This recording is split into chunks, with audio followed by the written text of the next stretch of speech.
The final category, category D. Hindus have a toolbox that is a palette of ideas handed over to us by our rishis. This has been appropriated for mind sciences, mindfulness, meditation, neurosciences, etc. Because I've mentioned that a lot of our techniques, tools, ideas have been appropriated and turned into Western science without acknowledging the Hindu sources. He says, but what exactly is the problem in allowing others to use them? How would Hinduism lose? Good question. Question is, if somebody takes yoga and says this is Christian yoga, so what? If somebody takes the whole philosophy of Devi, all the philosophy of goddess, and then puts it on to Mother Mary and says that's the goddess, so what? What is the wrong? The issue is this. If it's done accurately, authentically, of course it's wonderful. But they cannot do it authentically and properly because it does not fit. It is contraindicated. It's like you take a certain medicine, the doctor says you can't take caffeine, you can't take alcohol, it's contraindicated. You have to give up something, you have to change your lifestyle. So to take yoga properly, to take bhakti properly, you have to look at the whole ecosystem of your lifestyle and make it compatible. You cannot just to make it fit into the Christian lifestyle. What is often going on is they're distorting the bhakti. They're taking out those aspects of Devi which will not fit. They're downgrading Devi to fit the male god.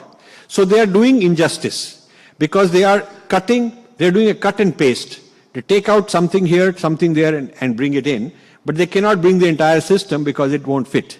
Similarly with yoga.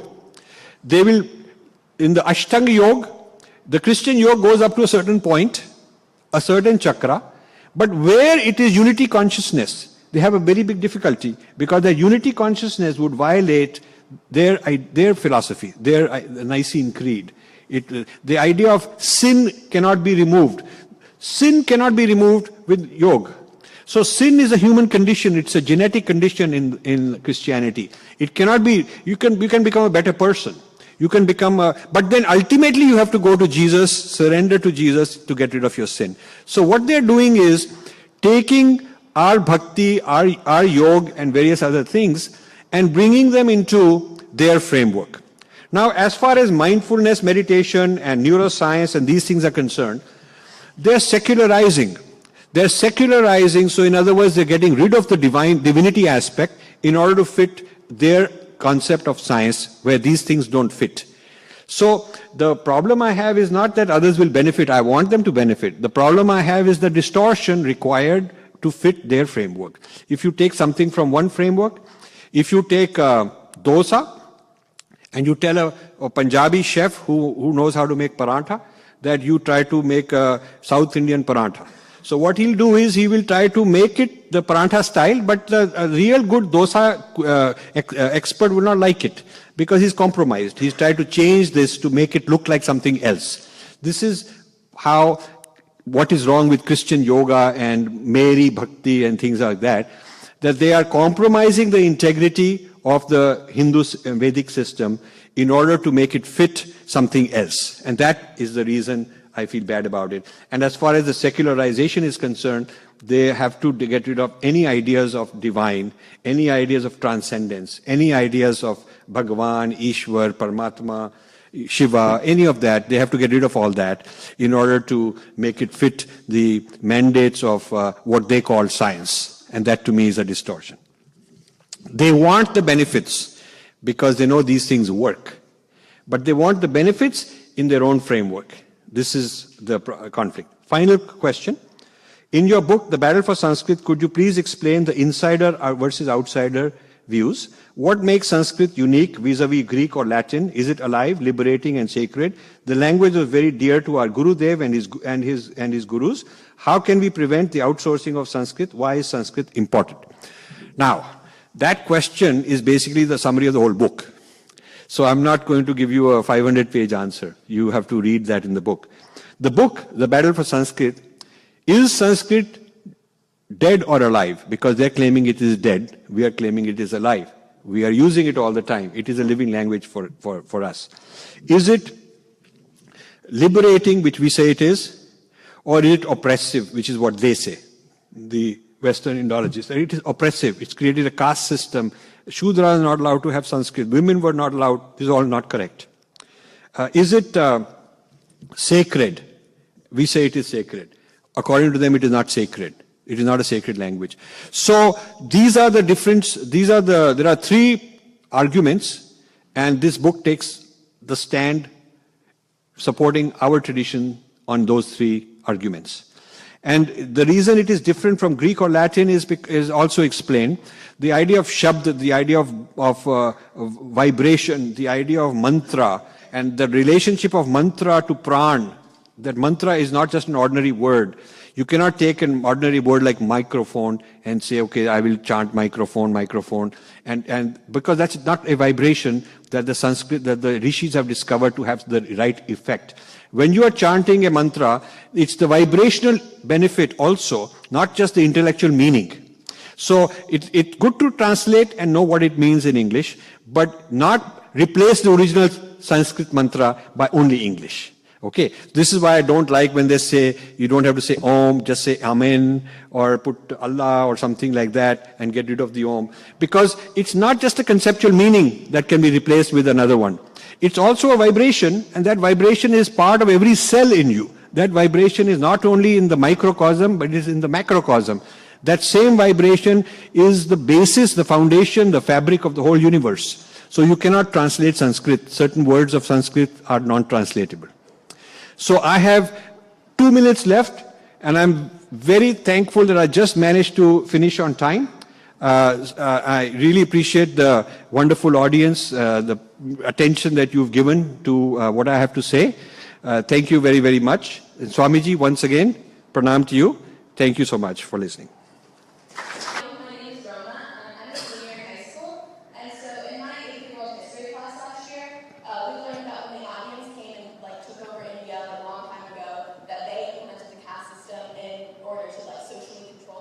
Aryans.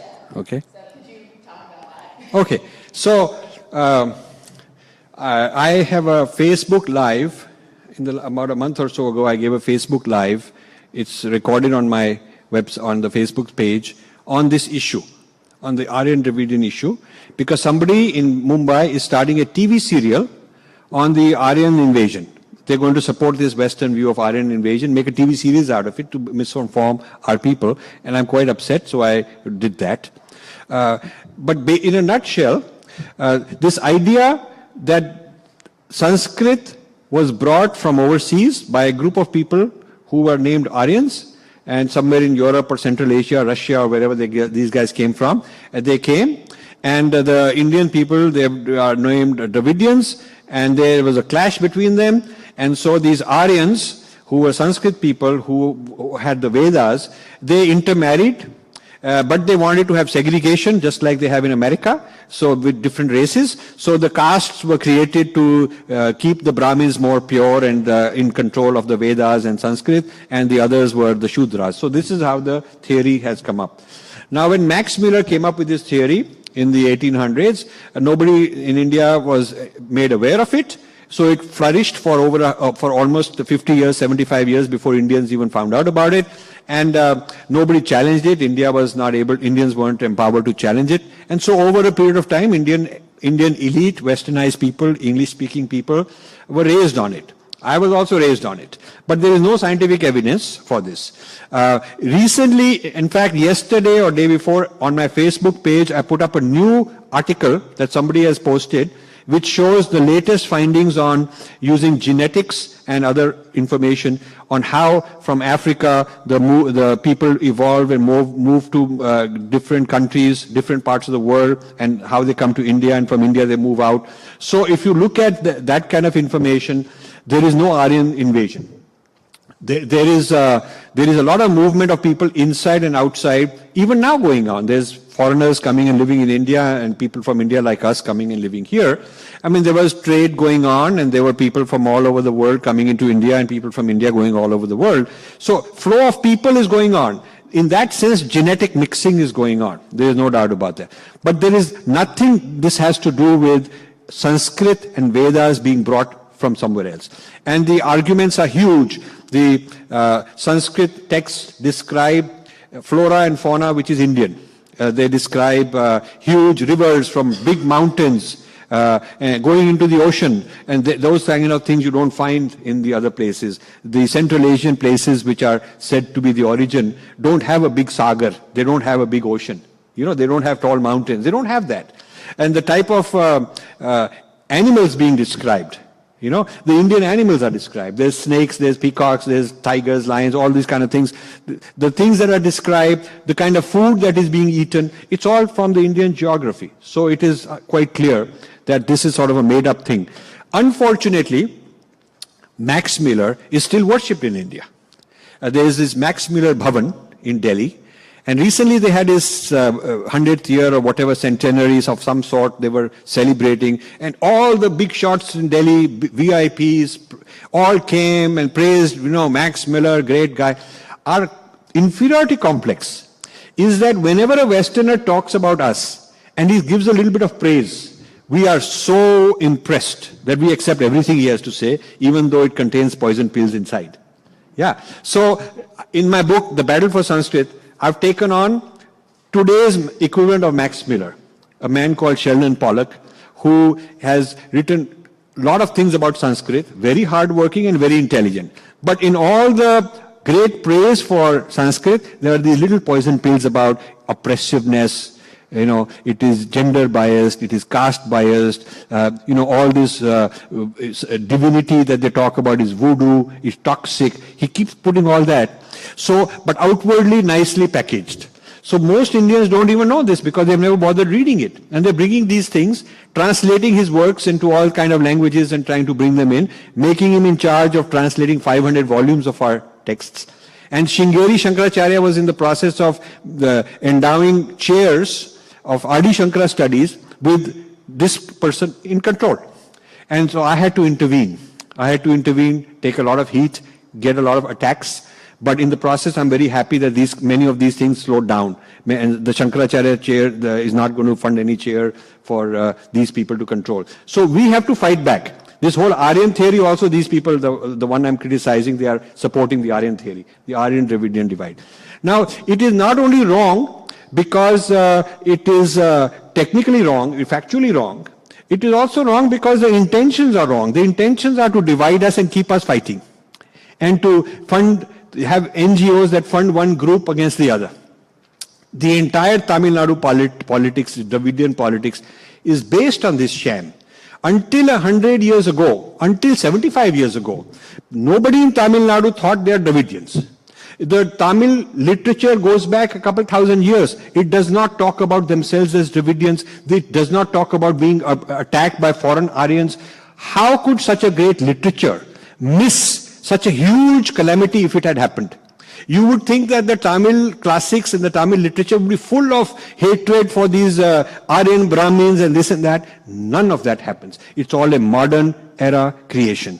This idea of Dravidianism, which has become very solid in Tamil politics, you will not find that word mentioned in their own literature 100, 200 years ago. It is a recent thing. So I am glad you raised this, and our young students should go and fight back and argue back. They won't change unless you put enough pressure. But now you have social media, you have websites, you have blog sites, you should write articles, you should quote this page number of this book, AP World History says this, and here is my answer to it. And then they will begin to respect us when we come from a position of strength. Thank you for raising this question. Thank you very much, Swamiji. Thank you, everybody.